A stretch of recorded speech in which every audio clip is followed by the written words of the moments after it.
Ya, kita lanjutkan Bapak Ibu. Ya, Wahyu 16 dimulai dengan pernyataan begini ya, maka pergilah malaikat yang pertama dan ia menumpahkan cawannya ke atas bumi. Maka timbullah bisul yang jahat dan yang berbahaya pada semua orang yang memakai tanda dari binatang itu dan yang menyembah patungnya. Ya, jadi inilah cawan murka yang pertama.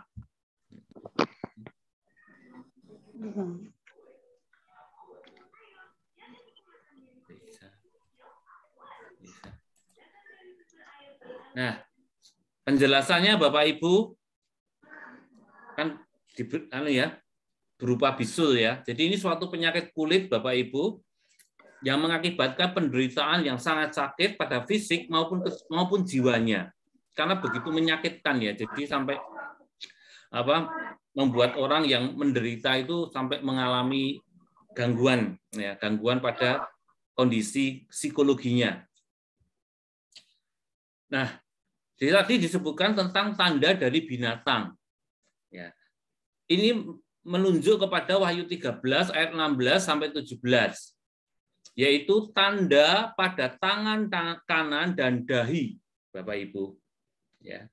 Tanda pada tangan kanan dan dahi. Mungkin kita bisa lihat di Wahyu 13 ayat 16 dan 17. Di sini disebutkan begini. Dan ia menyebabkan sehingga kepada semua orang, kecil dan besar, kaya atau miskin, merdeka atau hamba, diberi tanda pada tangan kanannya atau pada dahinya. Dan tidak seorang pun yang dapat membeli atau menjual selain daripada mereka yang memakai tanda itu, yaitu nama binatang itu atau bilangan namanya. Nah, binatang ini, Bapak Ibu, merupakan wujud simbolis dari manifestasi kekuatan iblis dalam kehidupan manusia di bumi. Ya. Disebutkan bahwa dia adalah sosok yang membuat seluruh dunia heran dan mengikutinya. Ada yang menghubungkan binatang ini dengan antikristus, Bapak Ibu.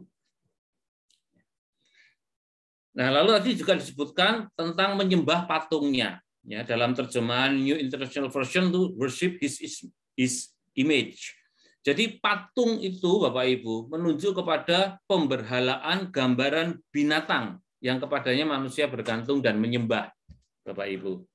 Ya, kita harus mengerti, Bapak Ibu ya. Mungkin di PA seri sebelumnya, ketika kita diajak untuk mengenal kitab Wahyu, kita tahu kitab Wahyu ini kan merupakan penglihatan ya yang dialami oleh Yohanes ya di Pulau Patmos.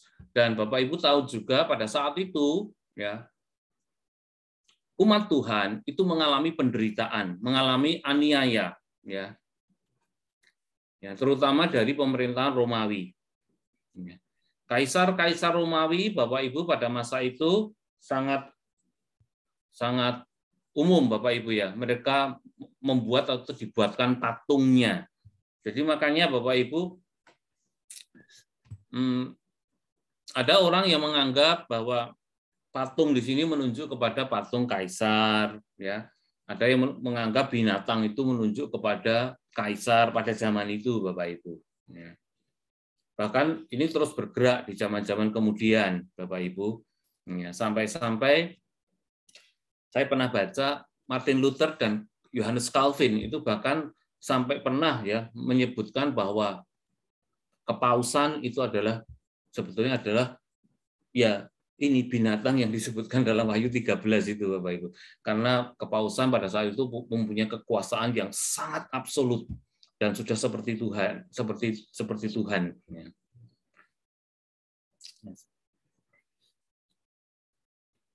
Nah, Bapak Ibu, saya ajak Bapak Ibu lihat ini ya. Ada satu berita Bapak Ibu belum lama, tanggal 13 Februari yang kemarin. Beritanya begini, mengerikan, monyet uji coba chip otak Neuralink Elon Musk mati mengenaskan. Ya. Jadi mayoritas monyet yang dijadikan kelinci percobaan chip otak Neuralink milik Elon Musk di University of California Davis dilaporkan mati mengenaskan. Total ada 15 monyet yang mati dari total 23 ekor yang dijadikan percobaan dalam kurun waktu 2017 dan 2020. Ya, beritanya begitu ya. Elon Musk, Bapak Ibu tahu, dia ditetapkan sebagai Person of the Year oleh majalah Time tahun 2021. Neuralink didirikan pada nggak kelihatan saya Bapak Ibu ya. Pada tahun 2016 dengan tujuan mulia, yakni membantu manusia pulih dari cedera otak dan tulang belakang yang traumatis, juga menyembuhkan depresi dan gangguan kesehatan mental, serta menghubungkan manusia ke internet dengan komunikasi telepati.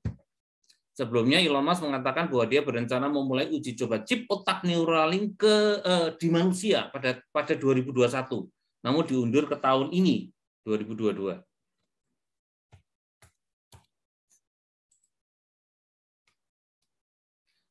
Nah, perusahaan tersebut sudah beberapa kali mendemokan keberhasilan mereka. Pada 2020 mereka melakukan demonstrasi di seekor babi, dan di 2021 Neuralink menampilkan kera bermain game Pong. Saya tidak tahu maksudnya apa, lewat pikiran seperti dalam gambar itu ya. Chip Neuralink memang ditanamkan dengan cara mengebor lubang ke tengkorak monyet. Bapak Ibu perhatikan ya, ini tentang penanaman chip di otak, ya, otak kera. Dan ini nanti tujuannya sebenarnya adalah penanaman chip di otak manusia supaya kita bisa melakukan bisa tadi dikatakan kita bisa masuk internet dengan komunikasi telepati seperti itu Bapak Ibu ya. Mungkin ada di antara Bapak Ibu yang mau jadi bahan percobaannya Elon Musk, ditanami chip di otaknya. Nah, kenapa saya mengangkat contoh ini Bapak Ibu?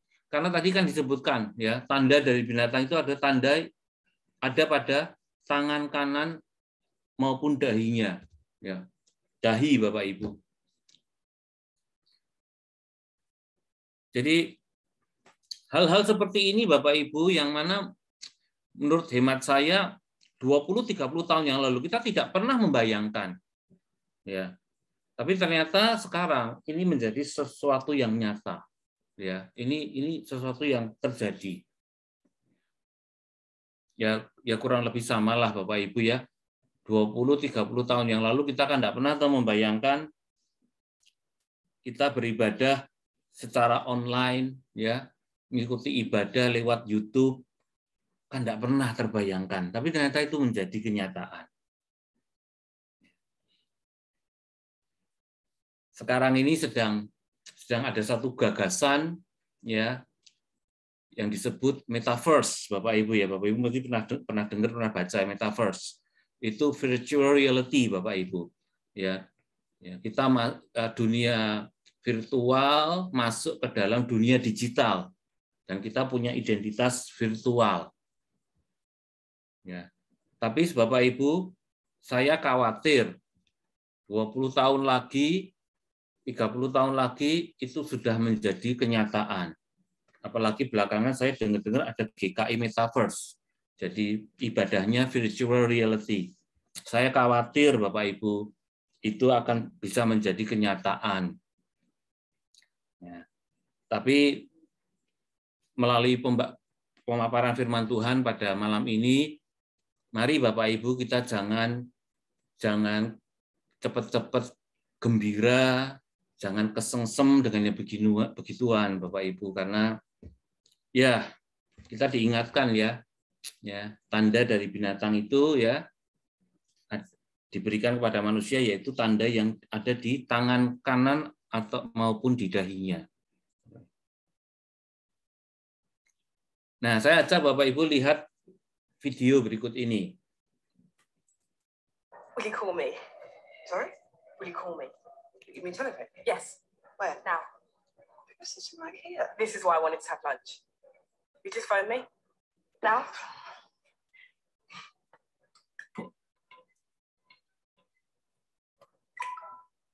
Hello, Bethany speaking. Hello. You phoning for Bethany? Yes. What are you doing? This is Bethany. Can you hear me? Well, you're right in front of me. But can you hear me down the phone? Oh my gosh. This is me. On the phone, I had it implanted. My hand is the phone. I can walk and talk because I'm on the phone inside my hand. I am the phone. This this what phones are going to be from now on? I've integrated. Thank you for your call.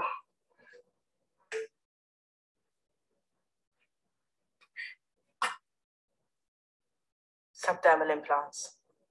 They charge themselves with motion like a self-winding watch. And it's on the 22 network.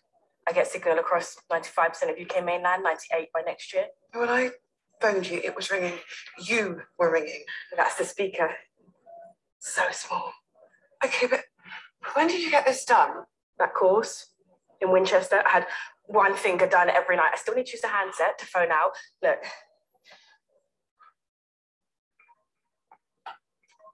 Hello. Hi.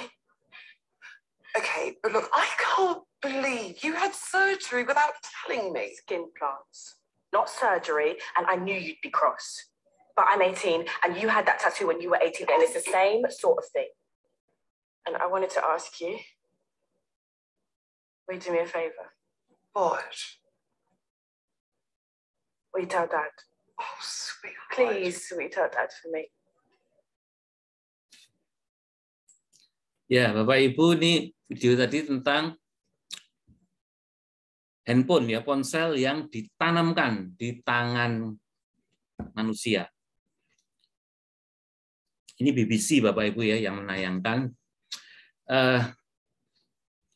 Untuk saat ini buat kita nih seperti tidak masuk akal Bapak Ibu ya. Tetapi saya khawatir sekali lagi 20 tahun lagi ini menjadi kenyataan atau 30 tahun lagi. Ya. Di tahun 1963 Bapak Ibu, orang ya itu sudah menggagas adanya telepon ukuran kecil yang bisa dimasukkan kantong dan bisa dibawa kemana-mana. Tahun 1963. Ya. Dan 50 tahun kemudian, Bapak Ibu, sekarang ini ternyata itu sudah menjadi kenyataan, bahkan sudah menjamur di seluruh dunia. Bisa dibilang tiap orang punya handphone sekarang. Jadi telepon ditanamkan di tangan kita 20-30 tahun lagi itu bisa jadi menjadi sesuatu yang sudah umum. Ya, kita lanjut ke cawan murka kedua. Dan malaikat yang kedua menumpahkan cawannya ke atas laut, maka airnya menjadi darah, seperti darah orang mati, dan matilah segala yang bernyawa yang hidup di dalam laut. Inilah cawan murka yang kedua. Jadi air laut menjadi darah, seperti darah orang mati, artinya darah yang sudah berbau busuk. Ya. Berarti matilah semua yang bernyawa dan yang hidup di laut. Kita lanjut ke cawan murka ketiga. Dan malaikat yang ketiga menumpahkan cawannya atas sungai-sungai dan mata-mata air, dan semuanya menjadi darah. Jadi Bapak Ibu, sekarang bisa kita katakan manusia kehilangan sumber air minum. Lah sungai, mata air semua jadi darah ya Bapak Ibu. Ya. Dan ini Bapak Ibu mengingatkan kita kepada Matius 27 ayat 25. Dan seluruh rakyat itu menjawab, biarlah darahnya ditanggungnya atas kami dan atas anak-anak kami. Ini masa Bapak Ibu yang menyerukan penyaliban Yesus. Ya. Mereka berkata, biarlah darah Kristus ditanggungkan atas kami dan atas anak-anak kami. Dan sekarang Tuhan menggenapi apa yang mereka katakan itu. Ya. Inilah hukuman darah. Kan bilang darahnya ditanggungkan atas kami. Sekarang mereka nanggung Bapak Ibu. Ya, hukuman darah ya, untuk mereka yang menolak darah Kristus. Hukuman darah untuk mereka yang menumpahkan darah orang-orang kudus dan para nabi.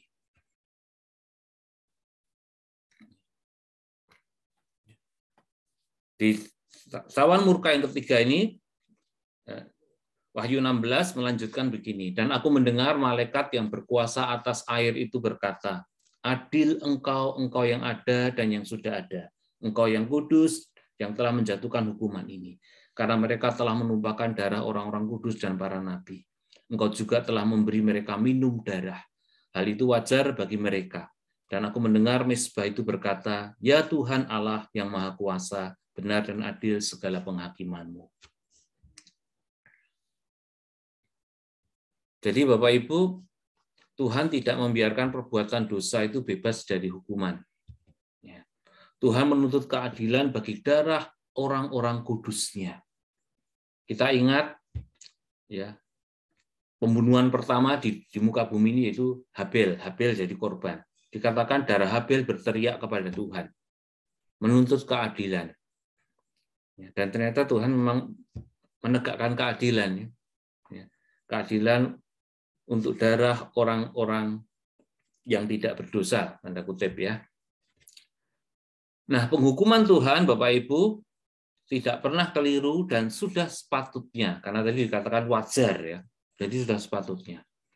Dan ternyata justru dinyatakan sebuah pujian untuk Tuhan atas keadilan dan kebenaran dalam penghakimannya. Saya lanjut, murka keempat. Dan malaikat yang keempat menumpahkan cawanya ke atas matahari, dan kepadanya diberi kuasa untuk menghanguskan manusia dengan api, dan manusia dihanguskan oleh panas api yang dahsyat. Dan mereka menghujat nama Allah yang berkuasa atas malapetaka itu, dan mereka tidak bertobat untuk memuliakan Dia. Di Wahyu 16 ayat 8 dan 9. Inilah cawan murka keempat. Jadi kali ini Bapak Ibu, jadi setelah manusia kena penyakit kulit, ya, yang kedua lautan, sungai, sumber mata air, semua jadi darah, maka sekarang manusia disengsarakan oleh panas api yang dahsyat. Dan manusia, ya, tadi dalam kesaksian firman Tuhan, tidak bertobat, Bapak Ibu. Mereka tidak bertobat untuk memuliakan Tuhan. Mereka malah menghujat nama Tuhan.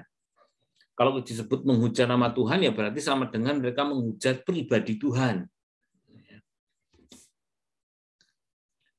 Jadi dari cawan murka yang kedua, ketiga, dan keempat, kita lihat Bapak Ibu ya, ciptaan Tuhan yang semestinya menjadi sumber berkat seperti air dan matahari, sekarang menjadi sumber bencana dan mendatangkan penderitaan hebat bagi manusia berdosa. Jadi ciptaan Tuhan yang seharusnya menjadi berkat ya untuk kehidupan kita, sekarang menjadi sumber bencana, mendatangkan penderitaan buat kita. Air jadi darah, Bapak Ibu. Matahari menjadi luar biasa ya. Panasnya ya. Ya.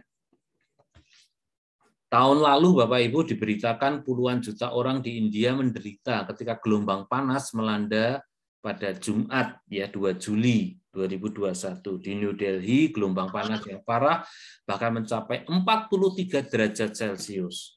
Bayangin Bapak Ibu ya, ini 43 derajat Celcius ya. Manusia sudah sangat menderita.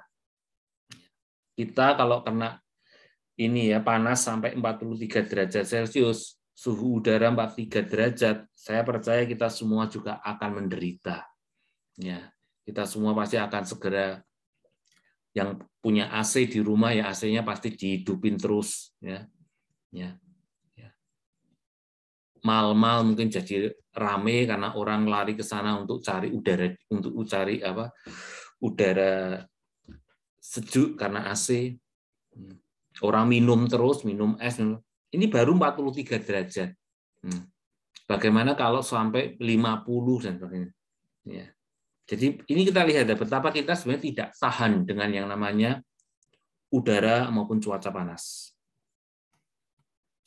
Kemudian, pasti ini bicara tentang sumber alam yang harusnya menjadi berkat buat kita. UNICEF, Bapak Ibu, menyebut hampir 70% dari 20.000 sumber air minum rumah tangga di Indonesia tercemar limbah tinja. UNICEF menyebut kondisi ini memicu penyakit diare, yang merupakan penyebab utama kematian balita. Jadi data ini diambil UNICEF dari studi kualitas air minum rumah tangga yang digelar Kementerian Kesehatan pada 2020. Hampir 70% dari 20.000 sumber air minum rumah tangga di Indonesia tercemar limbah tinja. Bayangin Bapak Ibu ya. Ini banyak loh ya, 70% tercemar limbah tinja. Bapak Ibu kalau kita baca dengar berita ini mungkin kita sekarang jadi risih ya kalau mau mandi ya. Ya. Minum pun kita sekarang pada minum beli air mineral aja, kayak gitu ya. Ya, enggak mau kita minum dari air PDAM, enggak mau dan ya. Ya, masak-masak wis pakai air mineral aja kan. Ya bayangin ya, tercemar limbah tinja ya Bapak Ibu. Ya, inilah Bapak Ibu kondisi sekarang ya. Yang sudah kita lihat ini semakin bergerak ya, menuju terjadinya apa yang tadi kita baca ya, yaitu penumpahan cawan murka Tuhan. Ya, cawan murka yang kedua, ketiga, dan keempat. Sekarang kita masuk ke cawan murka kelima. Dan malaikat yang kelima menumpahkan cawannya ke atas tahta binatang itu dan kerajaannya menjadi gelap. Dan mereka menggigit lidah mereka karena kesakitan. Dan mereka menghujat Allah yang di surga karena kesakitan dan karena bisul mereka. Tetapi mereka tidak bertobat dari perbuatan mereka. Ya. Ini cawan murka yang kelima. Jadi sekarang hukuman mulai langsung dialamatkan kepada binatang itu, Bapak Ibu. Ya.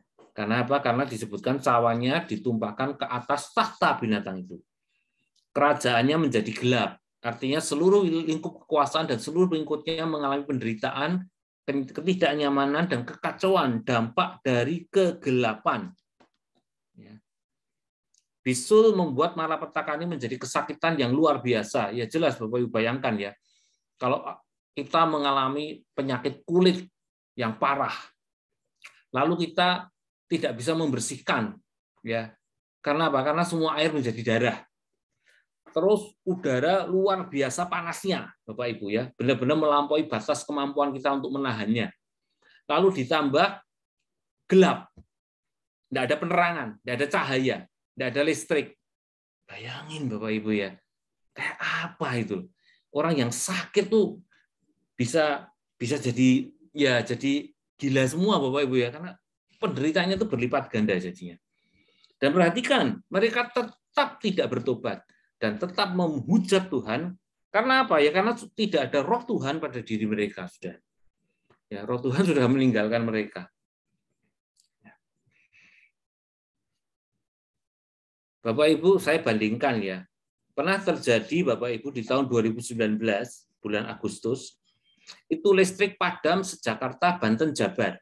Nah, ini fotonya itu foto keadaan ini ya Jakarta ya, ketika terjadi listrik mati. Ya.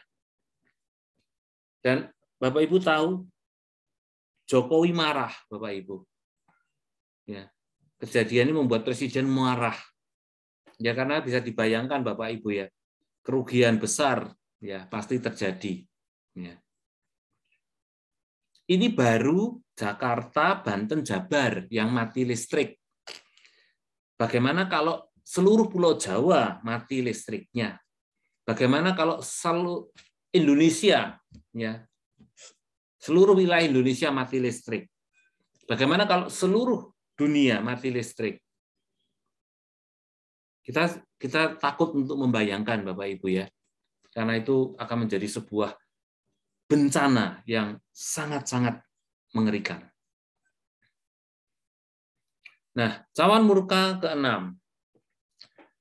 Dan malaikat yang ke-6 menumpahkan cawannya ke atas sungai yang besar, sungai Efrat, lalu keringlah airnya, supaya siaplah jalan bagi raja-raja yang datang dari sebelah timur. Ya. Jadi ini adalah sebuah persiapan, Bapak Ibu, menyambut kedatangan raja segala raja. Keringnya sungai Efrat itu tanda berakhirnya kehidupan bagi Babel, karena sungai Efrat mengalir ke wilayah Babel. Dan Babel, Bapak Ibu, dalam Wahyu 17, itu menjadi gambaran dari mempelai perempuan antikristus. Nah, tadi disebutkan, Bapak Ibu, raja-raja datang dari sebelah timur. Timur, Bapak Ibu, itu adalah tempat dari mana Tuhan akan datang, yakni surga. Saya tidak bacakan ya kutipan ayat-ayat Bapak Ibu karena ya supaya waktu kita bisa lebih hemat. Raja-raja dari sebelah timur berarti menunjuk kepada orang-orang kudus kepunyaan Tuhan. Nah, tentang cawan murka ke-6 masih berlanjut. Dan aku melihat dari mulut naga dan dari mulut binatang dan dari mulut nabi palsu itu keluar 3 roh najis yang menyerupai katak. Itulah roh setan yang mengadakan perbuatan-perbuatan ajaib. Dan mereka pergi mendapatkan raja-raja di seluruh dunia untuk mengumpulkan mereka guna peperangan pada hari besar, yaitu hari Allah yang Maha Kuasa. Jadi ini ada penggambaran Trinitas, tapi Trinitas jahat dari kerajaan gelap. Itu naga itu simbol dari iblis, Bapak Ibu. Lalu binatang itu simbol dari antikristus. Jadi Bapak Ibu, antikristus itu kaki tangannya iblis dan nabi-nabi palsu. Lalu roh-roh setan tadi disebutkan apa Bapak Ibu? Ya, mengadakan perbuatan-perbuatan ajaib. Jadi Bapak Ibu, roh-roh setan itu bisa mengadakan perbuatan-perbuatan ajaib. Tetapi Bapak Ibu, dari sini makanya kita sekarang punya satu pegangan yang namanya mujizat, atau itu tidak menjamin kebenaran sejati. Sebab yang namanya setan bisa juga ngadain mujizat, Bapak Ibu. Lalu di sini dikatakan juga bahwa kekuatan para musuh Tuhan dipersatukan di bawah kekuasaan, ya, kekuasaannya iblis ya, untuk melakukan perang besar melawan Tuhan. Dan hari Allah yang Maha Kuasa itu menunjuk kepada hari kedatangan Kristus kedua kali. Jadi di Cawang Muka yang ke-6 ini kita lihat bagaimana iblis ya menghimpun kekuatannya untuk melakukan perang melawan Tuhan. Nah, lalu tiba-tiba Bapak Ibu masih bicara tentang Cawang Muka ke-6, tiba-tiba seperti masuk sisipan ya. Lihatlah aku datang seperti pencuri, berbahagialah dia yang berjaga-jaga dan yang memperhatikan pakaiannya, supaya ia jangan berjalan dengan telanjang dan jangan kelihatan kemaluannya. Jadi kembali diingatkan bahwa ya, Tuhan itu datang seperti pencuri, berarti tidak dapat diperhitungkan secara pasti waktu kedatangannya. Nah, berjaga-jaga berarti di sini kita siap menyambut kedatangan Kristus kedua kali dengan melakukan tugas kita dengan baik. Ya. Pakaian Bapak Ibu ini menunjuk kepada kehidupan yang kudus, makanya berpakaian tidak telanjang. Ya. Tuhan datang seperti pencuri. Ya. Bapak Ibu, mari kita ingat baik-baik ya. Kalau Tuhan datang seperti pencuri, itu sebenarnya lebih untuk mereka yang hidup dalam kegelapan. Ya. Untuk mereka yang selama ini ya sudah tidak mempedulikan Tuhan. Mereka yang selama ini sudah berani melawan Tuhan. Tuhan datang seperti pencuri. Tapi bagi kita, Bapak Ibu yang percaya, bagi kita yang terus berjaga-jaga, Tuhan datang janganlah dipandang seperti pencuri. Mari kita ingat baik-baik, dia datang sebagai Raja segala raja. Jadi kedatangan dia itu kedatangan yang memang kita tunggu-tunggu, kita rindukan, dan mendatangkan kebahagiaan buat kita. Bukan menjadi kedatangan yang mengkhawatirkan dan menakutkan buat kita. Nah, saya lanjutkan masih Cawang Muka ke-6. Lalu ia di sini iblis Bapak Ibu ya, mengumpulkan mereka di tempat yang dalam bahasa Ibrani disebut Harmagedon. Saya percaya Bapak Ibu tentu akrab ya dengan istilah Harmagedon, apalagi ada filmnya. Ya, walaupun filmnya kayaknya tidak bicara tentang Harmagedon menurut kesaksian Wahyu ya. Nah, Bapak Ibu bicara Harmagedon, saya mau berikan ini ya, cerita tentang ini. Elon Musk kembali ya. Elon Musk ini seorang konglomerat ya. Seorang bisnismen yang wah, hebat ya dari Amerika Serikat. Ya, Elon Musk Bapak Ibu sangat ingin mengajak seluruh manusia di bumi untuk pindah ke planet Mars. Menurut Musk, pindah ke planet Mars merupakan pilihan yang bagus karena di bumi juga menghadapi banyak ancaman dalam kehidupan. Misalnya peningkatan emisi karbon, pencairan tundra, sampai dengan ancaman tabrakan dengan komet. Nah, selain komet, perubahan iklim dan penurunan tingkat kelahiran berpotensi mendorong spesies kita menuju kepunahan. Selalu ada Armagedon nuklir yang bagus. Saya tidak paham kata bagus di sini, Bapak. Tambah Mas. Tapi intinya Elon Musk mengajak manusia pindah ke planet Mars, ya. Karena apa? Karena akan ada Armageddon nuklir, perang nuklir, nanti begitu. Ya.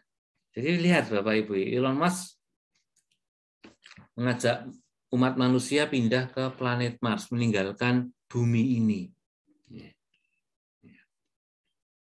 Jadi dia sudah Dia sendiri sudah memperkirakan ya akan terjadi Armageddon. Ya. Saya tidak tahu Bapak Ibu berminat nggak pindah ke planet Mars. Kalau di sana tanah rumah harganya murah, mungkin ya bisa dipikirkan Bapak Ibu ya, karena di Surabaya dan sekitarnya tanah dan rumah harganya mencekik leher Bapak Ibu.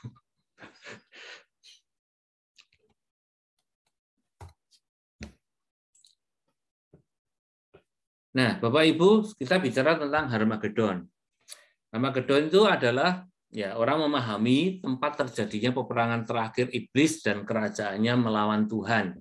Karena Har itu gunung, Ar itu kota.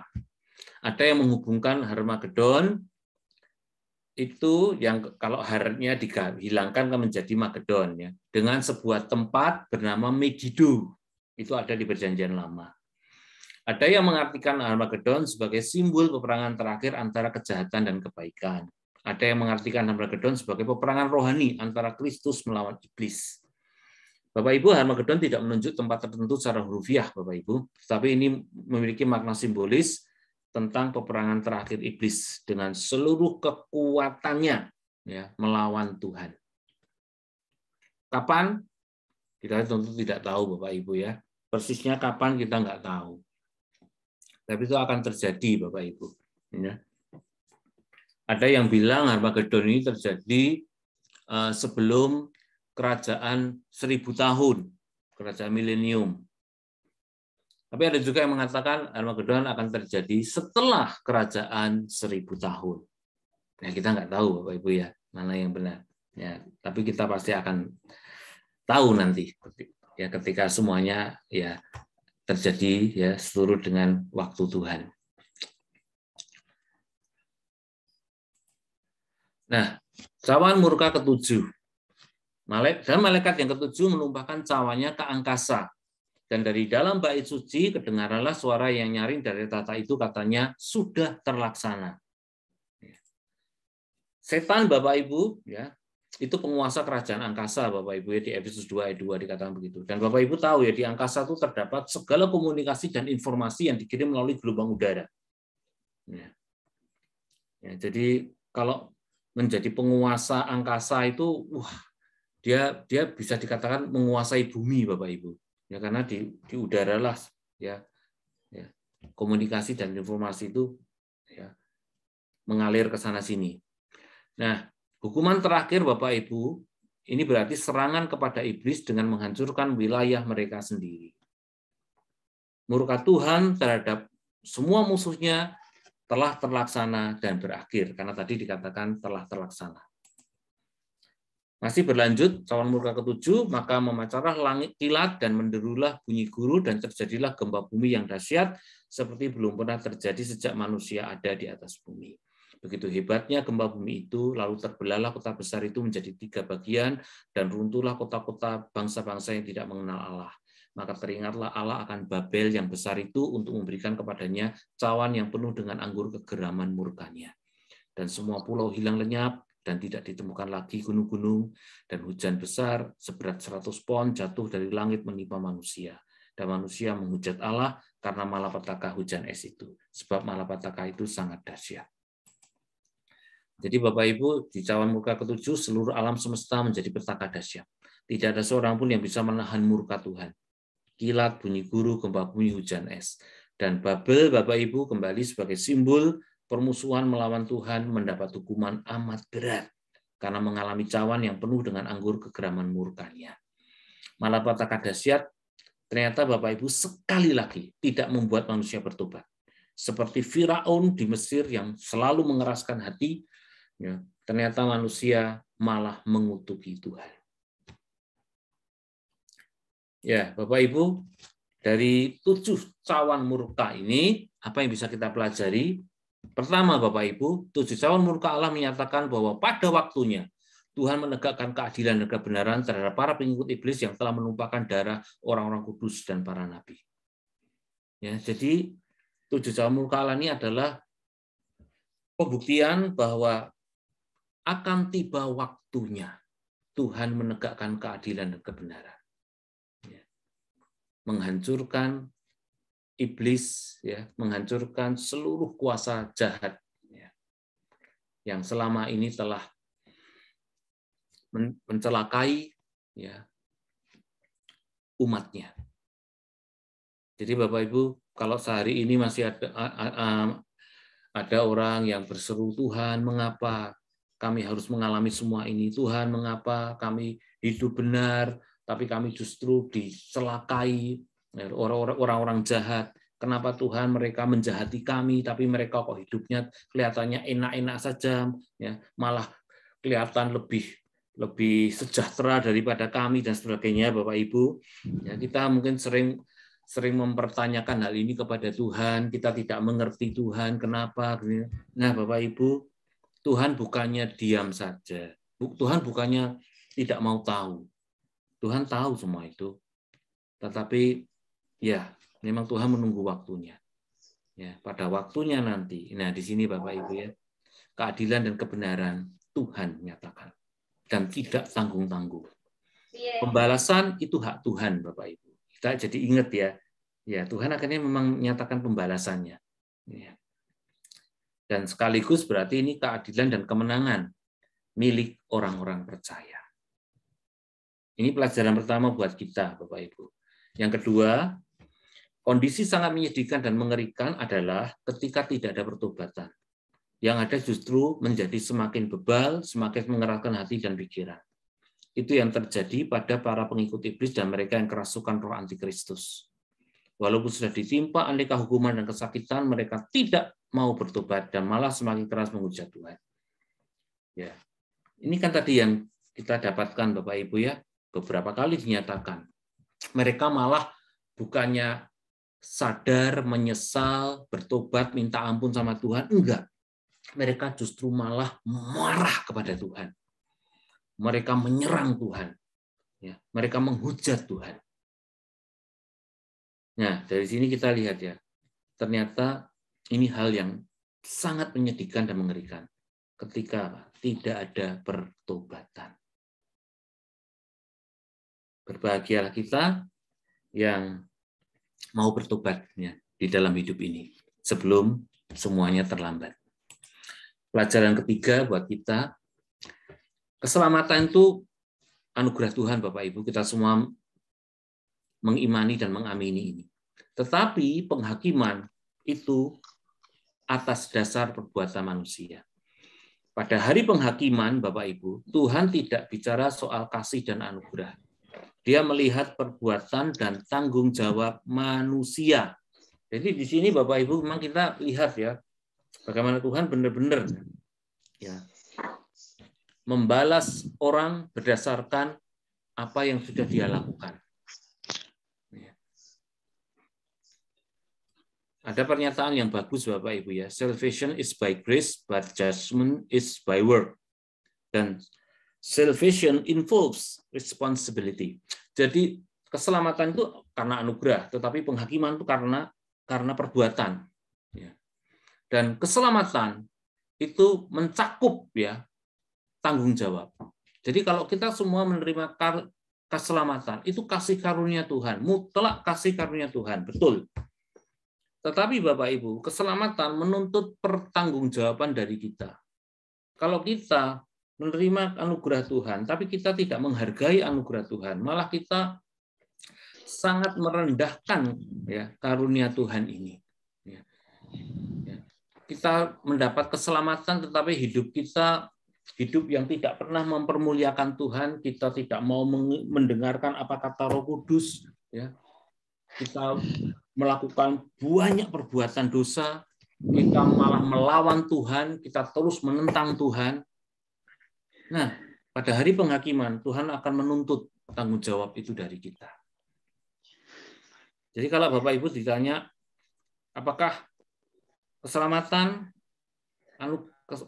karunia keselamatan yang kita terima bisa lepas? Bisa, jawabannya Bapak Ibu. Bisa. Kita akan terima dengan iman. Itu anugerah. Tapi kita menerima dengan iman, kan? Kalau kita tidak lagi punya iman, kalau iman kita tidak sesuai ya dengan anugerah yang Tuhan berikan pada kita, ya kita akan kehilangan itu. Karena itu sekali lagi Bapak Ibu, di sini ketika kita sudah diselamatkan ya oleh Tuhan, maka kita tidak kemudian bisa enak-enakan. Justru Tuhan menuntut adanya tanggung jawab dari kita. Ya. Yang keempat, Bapak Ibu, menyambut penggenapan hari Tuhan dan supaya tetap dapat bertahan melawan setiap jerat dan tipu muslihat iblis, maka Bapak Ibu kenakanlah seluruh perlengkapan senjata Allah. Ya, sebagaimana yang ada di dalam Efesus 6 ayat 10 sampai 20. Dan taklukkanlah segala pikiran kita kepada Kristus. Ya, supaya kita bisa bertahan Bapak Ibu ya. Ya. Karena kita juga orang-orang hidup menantikan kedatangan dari Tuhan. Ya. Jadi mari kita selalu ya memperkuat diri kita ya dengan senjata dari Tuhan. Kita punya pikiran dan hati yang selalu tertuju kepada Tuhan Yesus. Supaya kita bisa mengalahkan setiap jerat dan tipu muslihat iblis yang seringkali Bapak Ibu begitu menarik ya, begitu menggoda. Ya, bahkan kalau kita tidak waspada, ya, tipu muslihat iblis itu bisa seperti sesuatu yang sangat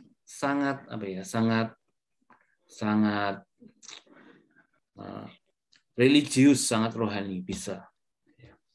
Tapi semua itu sekali lagi Bapak Ibu ya, tujuannya iblis itu cuma satu Bapak Ibu. Dia ingin menjauhkan kita dari Tuhan.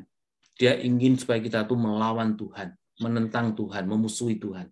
Iblis tidak pernah ingin membunuh kita, Bapak Ibu. Dia tidak mau. Dia inginnya kita itu jauh dari Tuhan, melawan Tuhan. Ya. Nah, Bapak Ibu, ini ya beberapa hal yang bisa kita pelajari dari 7 cawan murka Tuhan, ya, 7 malapetaka.